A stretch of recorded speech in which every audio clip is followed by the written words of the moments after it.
नमस्कार दोस्तों, जय हिंद, वंदे मातरम। स्वागत है आपका अपने टीटी फैमिली शिक्षकों के परिवार जायसवाल कोचिंग सेंटर पर, पावर्ड बाय शिक्षा ही प्रकाश है।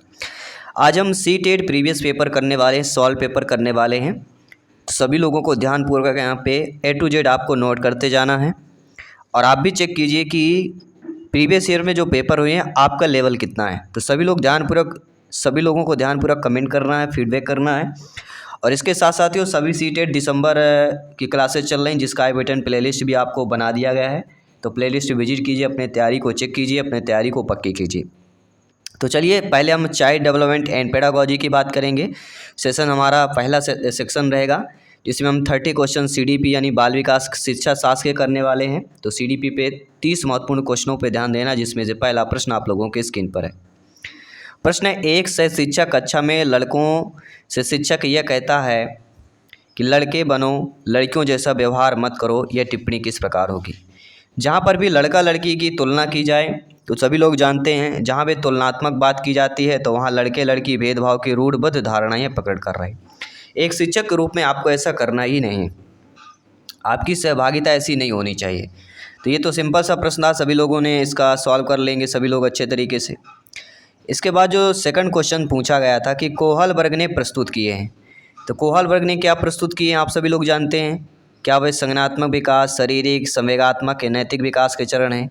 और कई बार सी-टेट में रिपीट होते हैं, ये बता देता हूँ। 20 क्वेश्चंस ऐसे होते हैं, यानी 20% प्रश्न जो है आपके सी-टेट में रिपीट होते हैं।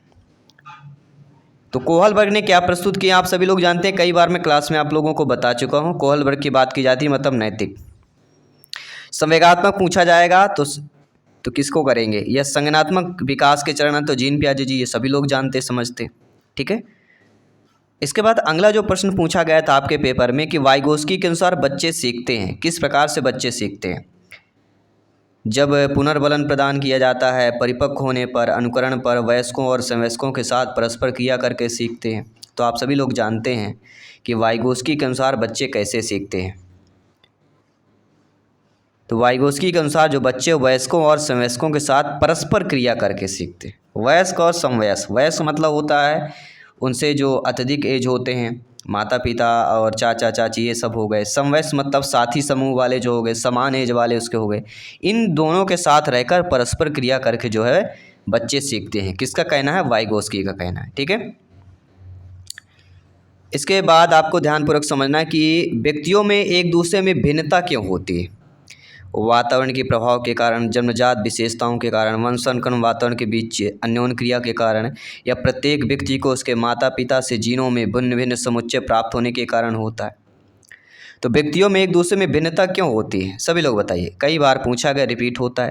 तो व्यक्तियों में सबसे भिन्नता का कारण यही होता है, वंशानुक्रम, वातावरण के बीच क्या होता है, अन्योन्य क्रिया के कारण होता है। तो आई होप सभी लोग समझ रहे होंगे। आइए बात करेंगे अगले प्रश्न की। अगला प्रश्न है, निम्नलिखित में से कौन सा व्यवहार बच्चे को अधिगम निर्योग्यता की पहचान करता है। अब बच्चे के अधिगम निर्योग्यता की पहचान की बात की जा रही है, तो कौन से आप पे सही हो जाएगा। आपके एग्जाम में आया हुआ प्रश्न है, ध्यानपूर्वक समझिएगा। वह होगा मनोभाव का जल्दी जल्दी बदलना, जिसे हम मूड स्विंग्स बोलते हैं। मूड स्विंग्स यानी जो हमारे मनोभाव हैं जल्दी जल्दी बदलते रहते हैं, उनको ही अधिगम निर्योग्यता की पहचान माना जाएगा। जो बच्चे अगर ऐसा व्यवहार करते हैं, ना इसमें अपमानजनक होगा, ना बी को डी, वाज को सा, 21 को 12 लिखना होगा, ना ही का मौधान, विस्तार और उच्च शारीरिक गतिविधि होगी, ठीक है। तो इन चीज़ों पर भी आप सभी लोग को ध्यान करना है, क्योंकि इस बार सी-टेट एग्जाम को 101% फतेह करना है। साथियों, बाल केंद्रित शिक्षा का अर्थ क्या होता है। आप सभी लोग जानते हैं, बाल केंद्रित शिक्षा का अर्थ होता है बच्चों की अव्यक्त और उनकी सक्रिय भागीदारिता को महत्व देना। क्या होता है बाल केंद्रित शिक्षा का, तो बाल केंद्रित से सबसे 5-6 प्रश्न जो है पूछे जाते हैं, इसलिए ध्यानपूर्वक आप सभी लोगों को समझना है। मेरे सभी प्यारे मित्र, मेरे सभी शिक्षक बंधु, ब्रदर्स, सिस्टर्स एंड टीचर्स, तो बाल केंद्रित शिक्षा शास्त्र का अर्थ यहाँ पे क्या हो जाता है कि बच्चे की अव्यक्त और उनकी सक्रिय भागीदारिता को महत्व देना। तो बच्चे की भागीदारिता का महत्व दिया जा रहा है, इसलिए पॉजिटिव ऑप्शंस हो जाएगा। तो इन चीज़ों पर भी आपको समझना कि कौन सा पॉजिटिव है, कौन सा नेगेटिव है, कौन सा सही होना चाहिए, कौन सा नहीं होना चाहिए, इन पर भी आप सभी लोगों को फोकस करना है। साथियों, अगला प्रश्न है कि वंचित वर्ग की पृष्ठभूमि के बच्चों को शिक्षा प्रदान करने के लिए शिक्षक को क्या चाहिए। कि उन्हें बहुत सा लिखित कार्य दें, उनके बारे में अधिक जानकारी जुटाने का प्रयास करें, उन्हें कक्षा में होने वाली चर्चा में शामिल करें, उन्हें कक्षा में अलग बिठाएं। अब ध्यान देना है, यहाँ पे हमारा प्रश्न क्या कह रहा है कि वंचित वर्ग की पृष्ठभूमि बच्चों में शिक्षा प्रदान करने के लिए शिक्षक को क्या चाहिए। तो शिक्षक के लिए प्रश्न यहाँ पे पूछा गया है। तो शिक्षक को क्या चाहिए कि उनके बारे में अधिक जानकारी जुटाने का प्रयास करें, उनकी कक्षा में होने वाली चर्चा को शामिल करना। तो शामिल करना, प्रयास करना, ये क्या हो जाएंगे, पॉजिटिव शब्द हैं। तो शब्दों को भी हमें देखना है और समझना है ताकि शब्दों को हम समझ पाएँ। और काफ़ी सारी चीज़ें हैं जो शब्दों को समझने से ही काफ़ी सारी चीज़ें सही हो जाती हैं। ठीक है, तो इन चीज़ों को भी समझना हमें बहुत ज़रूरी हो जाता है। ठीक है, चलिए अगला प्रश्न यहाँ पे देख लेते हैं क्या पूछा जा रहा है। प्रश्न पूछा गया था कि अपने चिंतन में अवधारणात्मक परिवर्तन लाने हेतु विद्यार्थियों को सक्षम बनाने के लिए शिक्षक को क्या करना चाहिए। अपने चिंतन में अवधारणात्मक परिवर्तन लाना हो बालक बालिकाओं में सक्षम बनाना, तो एक शिक्षक के लिए क्या करना चाहिए। आपके ऑप्शन है आपकी स्क्रीन पर। तो एक शिक्षक के लिए क्या करना चाहिए, बहुत ही ज़रूरी बात हो जाती है। शिक्षक को स्पष्ट और आश्वस्त करने वाली व्याख्या देनी चाहिए और विद्यार्थी बालक बालिकाओं शिक्षाओं के साथ क्या करना चाहिए, चर्चा करना। तो चर्चा करना क्या होता है, पॉजिटिव होता है, आप सभी लोग जानते हैं। इसके बाद अगला प्रश्न है कि बच्चे के समाजीकरण में परिवार की भूमिका किस प्रकार से निभाते हैं। तो बच्चे के समाजीकरण में जो परिवार की भूमिका होती है वह किस प्रकार से होती है, आप सभी लोग जानते हैं, कई बार रिपीट हुआ है, मुख्य भूमिका होती है। कई जगह आपको गौण रूप में भी मिलेगा, क्योंकि परिवार की यहाँ पे मुख्य भूमिका, मुख्य मतलब होता है मुख्य बोले, प्रमुख बोले। ठीक है, हिंदी में अनेक अर्थ हो जाएंगे मुख्य और प्रमुख का, लेकिन यहाँ पर वे दोनों चीज़ें सेम हो जाती हैं, यानी सबसे ज़्यादा इम्पॉर्टेंट जिसे हम बोलते हैं। ठीक है, हमारी भाषा में क्या बोला आजकल, इम्पॉर्टेंट। चैटिंग में क्या लिखते हैं, IMP, बस इतना लिख लिए, मतलब पूरी हमने समझ लिया क्या चीज़ें बातें हो रही। अगला प्रश्न है, जटिल परिस्थिति को संसाधित करने में शिक्षक जो है बच्चों की सहायता कर सकता है। तो कोई भी जब जटिल परिस्थिति होती है उसको संसाधित करना होता है। तो एक जब आप लोगों की नियुक्ति होगी, आप लोग अध्यापक अध्यापिका बनेंगे, तो एक टीचर्स के रूप में, शिक्षक के रूप में बच्चों की सहायता किस प्रकार से आप लोग कर सकते हैं। तो कार्य को छोटे छोटे हिस्सों में बांटने का निर्देश लिखकर, अगर कोई भी जटिल परिस्थिति है तो उसमें क्या है, काम को बांट देना चाहिए। कहते जब कोई काम बड़ा होता है उसको बांट दे दें तो फिर वो छोटा हो जाता है। मान लीजिए 5 पार्टों में आप काम को बांट दीजिए तो 5 लोगों में बट जाएगा, पार्टों में बच जाएगा, हिस्से में बट जाएगा। अब एक ही कार्य को एक हफ्ते में करना तो नहीं हो पाएगा, लेकिन एक ही कार्य को हमारे 5 सब्जेक्ट हैं, जैसे 5 सब्जेक्ट को डेली एक सब्जेक्ट दे दिया जाए तो वो फिर क्या होता है, आसान हो जाता है, आसान लगने लगता है। लेकिन एक साथ देखेंगे तो कठिन होता है। यही चीज़ें आपको फॉलो करना है। अगला प्रश्न है, निम्नलिखित में से कौन सी स्थिति जो है बाल केंद्रित कक्षा कक्ष में प्रदर्शित कर रही है। तो बाल केंद्रित कक्षा कक्ष में क्या प्रदर्शित कर रही है कि एक कक्षा जिसमें शिक्षार्थी बालक बालिकाएं समूहों में बैठे हुए हैं और शिक्षिका बारी बारी से प्रत्येक समूह में जा रही। क्या होगा, बाल केंद्रित शिक्षा का यह प्रदर्शित की बात हो रही। चलिए आइए बात कर लेते हैं अगले प्रश्न की। अगला प्रश्न कह रहा है कि एक बच्ची कहती है कि धूप में कपड़े जल्दी सूख जाते हैं, वह किसकी समझ को प्रदर्शित कर रही। तो कोई भी बच्ची ये कहे कि धूप में कपड़े जो है जल्दी सूख जाते हैं, तो ऐसा कहना जो है आप सभी लोग जानते समझते हैं। ऐसा कहना कि क्यों होगा, वह विचार जो हो जाता है, कई बार पूछा गया, कार्य कारण हो जाएगा, क्योंकि उसने देखा है कि धूप में कपड़े सूख जाते, इसलिए वह कार्य कारण का एग्जाम्पल हो जाएगा। महत्वपूर्ण होता है। तो भाषा विकास के लिए जो प्रारंभिक बचपन होता है ना, वह किस प्रकार का काल होता है, तो वह अति संवेदनशील काल होता है। क्या होता है, अति संवेदनशील काल हो जाता है। अगला प्रश्न, बच्चे तब सर्वाधिक सृजनशील होते हैं जब वे किसी गतिविधि में भाग लेते हैं, अर्थात अपनी रुचि से भाग लेते हैं, तब ज़्यादा जो है इंटरेस्ट बच्चे भी लेते हैं, उत्साहित भी होते हैं। निम्नलिखित में से कौन से एक आधारभूत सहायता का उदाहरण है।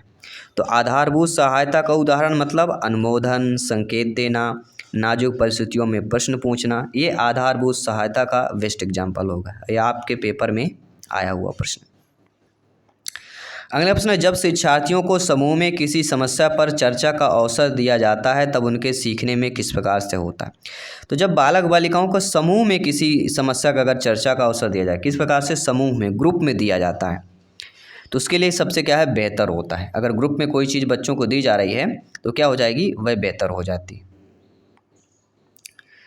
इसके बाद बात करेंगे अगले प्रश्न की, पियाजे जी के अनुसार बच्चों का चिंतन वयस्कों से किस प्रकार से भिन्न और बजाय होता है। ये कई बार पूछा गया आपके सीटेट एग्जाम में।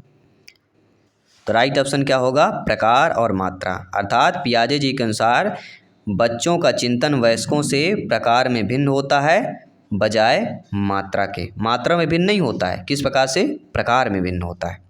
तो इन चीज़ों को भी समझना है सभी लोगों को। आइए बात करेंगे साथियों अगले प्रश्न की। बहुत ही अच्छा प्रश्न है कि विकास की गति एक व्यक्ति में भिन्न होती है किंतु वह खालिस्तान नमूने का अनुगमन करती है। तो किस प्रकार नमूने का अनुगमन करती है, क्योंकि सभी लोग जानते हैं विकास की गति एक व्यक्ति में भिन्न होती है, भिन्न भिन्न गतियाँ होती हैं। तो वह क्रमबद्ध और व्यवस्थित नमूने का अनुगमन कर रहे हैं। किस प्रकार, क्रमबद्ध और व्यवस्थित नमूने का अनुमान कर रही है। अब आकलन क्या है दोस्तों, कहते हैं ना चीज़ों का आकलन करना चाहिए। अब प्रैक्टिस सेट आप लोग अटेंड करेंगे तो आकलन लग जाता है कि कितना हमारा स्कोर जा रहा है, किस प्रकार से हमारी तैयारी है, किस टॉपिक में हम थोड़ा कम पढ़ रहे हैं तो उसको और पढ़ना है।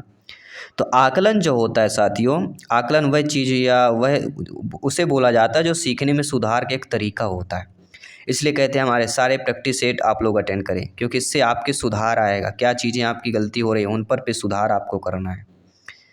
अगला प्रश्न है, भारत में अधिकांश कक्षाएं बहुभाषी होती हैं, इसमें शिक्षक द्वारा किस रूप में देखा जाना चाहिए।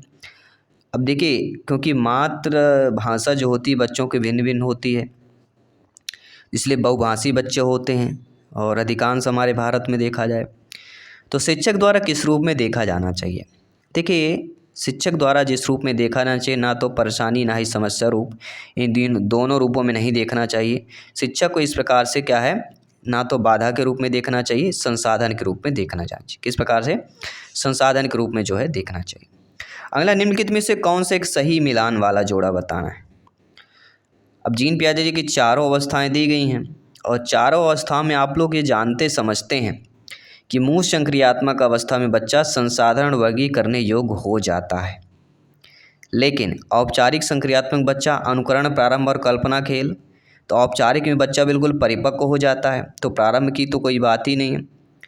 सहसावस्था में क्या हो, तर्क का अनुप्रयोग, अनुमान लगाने में सक्षम। तो अनुमान लगाने में सक्षम सहसावस्था में नहीं होता है, वह औपचारिक में होगा। और मूर्त में क्या होता है, थोड़ा बहुत अनुमान लगाने लगता है, लेकिन सक्षम वह औपचारिक में ही होगा। पूर्व संक्रियात्मक बच्चा निगमनात्मक विचार तो कर ही नहीं सकता है, वह औपचारिक में ही कर सकता है। तो कहीं ना कहीं पहला बिल्कुल सही दिया गया कि मूल संक्रियात्मक अवस्था में बच्चा, जीन पियाजे जी की तृतीय अवस्था में बच्चा, 7 से लेकर 11 वर्ष तक की अवस्था में बच्चा संधारण और वर्गीकरण करने योग्य हो जाता है। ये बिल्कुल आपका सही दिया गया। साथियों, सीखना क्या होता है, ये आपके एग्जाम में आया हुआ प्रश्न है। तो सीखना क्या होता है, सीखने वाले के संवेगों से प्रभावित होता है। अगला प्रश्न है कि एक बच्चा जो आंशिक रूप से देख सकता है, तो कोई बच्चा जब आंशिक रूप से देख सकता है मतलब विशेष प्रावधान करते हुए उसे नियमित विद्यालय में रखना चाहिए। पॉजिटिव निगेटिव प्रश्न भी पूछे जाते हैं, आप सभी लोग जानते समझते हैं। प्राथमिक विद्यालय के कक्षा कक्ष के संदर्भ में सक्रिय वद्धता का अर्थ क्या होता है। तो सक्रिय वद्धता का अर्थ क्या होता है ये आप लोगों को बताना है। याद करना, प्रत्यक्ष स्मरण सुनना, ये हो नहीं सकता। शिक्षा का अनुकरण नकल करना, ये भी नहीं हो सकता। तो प्राथमिक यानी प्राइमरी में कक्षा कक्ष में आपके संक्रियाबद्ध का उदाहरण बताना है। तो संक्रियाबद्ध का उदाहरण क्या होता है कि जांच पड़ताल करना, प्रश्न पूछना और वाद विवाद। ठीक है, ये आपका राइट ऑप्शन हो सकता है, होगा ही। अगला प्रश्न है यहाँ पे कि निम्नलिखित में से कौन एक ऐसा कथन है जो समावेशन का सबसे अच्छा वर्णन करता है। तो समावेशन का सबसे अच्छा वर्णन कौन करता है कि ये एक दर्शन है कि सभी बच्चों को नियमित विद्यालय प्रणाली में समान शिक्षा प्राप्त करने का अधिकार होता है। तो सी ऑप्शन जो दिया गया है वह आपको यहाँ पे सही हो जाएगा। बहुत अच्छा प्रश्न पूछा गया था। अगला प्रश्न है, किसके विचार से बच्चे जो है सक्रिय ज्ञान निर्माता तथा नन्हे वैज्ञानिक हैं, तो जो संसार के बारे में अपने सिद्धांतों की रचना करते हैं। तो किसके अकॉर्डिंग है, ये पियाजे जी के विचार से क्या है, बच्चे क्या करते हैं, सक्रिय ज्ञान निर्माता तथा नन्हे वैज्ञानिक है, जो संसार में या संसार के बारे में अपने सिद्धांतों की रचना करते हैं। जीन पियाजे जी का विचार है। अगला प्रश्न है जो हमने कल प्रश्न किया था, बुद्ध के टॉप 50 प्रश्न किए थे, जो वहाँ से आपके 4 से 5 नंबर पक्के हो जाएंगे। तो अगर आपने पिछली हमारा जो लेक्चर था वीडियो क्लास नहीं देखा, तो बुद्ध से हमने टॉप 50 क्वेश्चंस कल किया था, तो ज़रूर देखिएगा। चैनल को विजिट कीजिए, वीडियोज ऑप्शन में जाइए, आपको मिल जाएगा, लाटेस्ट में जाइएगा। ठीक है, तो बुद्धि क्या होती है, तो आप सभी लोग जानते हैं जो बुद्धि होती है साथियों, वह समर्थों या समर्थों का एक समुच्चय होती है। उसी को ही बुद्ध बोला जाएगा कि आप कितना समर्थवान हैं, आप कितना समझ चीज़ें कर लेते हैं। अगला प्रश्न, विकास के लिए निम्नलिखित में से कौन सा उचित होगा। विकास और वृद्धि दो ऐसे टॉपिक हैं, कितने भी प्रश्न पूछे जा सकते हैं, बन सकते हैं। तो विकास का जो समुचित हमारा अर्थ हो सकता है या समुचित हम समझ सकते हैं, तो विकास क्या होता है, विकास ना तो एक आयामी होता है ना एक आयामी होता है, विकास पृथक होता है, मतलब अलग अलग होता है। पृथक मतलब क्या होता है, अलग अलग होता है, विभिन्नताएं होती हैं विकास में, क्योंकि सभी की विकास की गति एक समान नहीं होती, इसलिए पृथक रूप में होती है। विद्यार्थियों द्वारा कई गलतियां और त्रुटियां होती हैं, तो इस पर किस प्रकार का प्रश्न होगा या किस प्रकार का उत्तर होना चाहिए। तो विद्यार्थियों द्वारा कई गलतियां जो त्रुटियां होती हैं, क्या करती हैं, जो त्रुटियां होती हैं उनके चिंतन को समझने के अवसर रूप में देखी जाती है। अवसर जहाँ भी देखिएगा साथियों लगा दीजिएगा, लेकिन ये अवसर आप बोलेंगे यहाँ पर भी दिया गया है, लेकिन बच्चों को कमज़ोर और उत्कृष्ट को चिन्हित करना, ऐसा नहीं हो। गलतियाँ त्रुटियाँ मतलब समझने के अवसर के रूप में देखना चाहिए कि बच्चा गलती त्रुटि कर रहा है, मतलब बच्चा समझ रहा है। इसलिए जब कोई गलती या त्रुटि करे तो उसको ठीक है समझ के रूप में लेना चाहिए। अगला प्रश्न है, शिक्षार्थी बालक बालिकाओं से यह उपेक्षा करना कि वे ज्ञान को उसी रूप में पुनः प्रस्तुत कर देंगे जिस रूप में उन्होंने उसे ग्रहण किया था। तो यह समस्यात्मक होगा, क्योंकि व्यक्ति अनुभवों की व्याख्या करते हैं और ज्ञान का ज्यों का त्यों पुनः उत्पादित नहीं करते। यह आपके सीटेट में आया हुआ प्रश्न।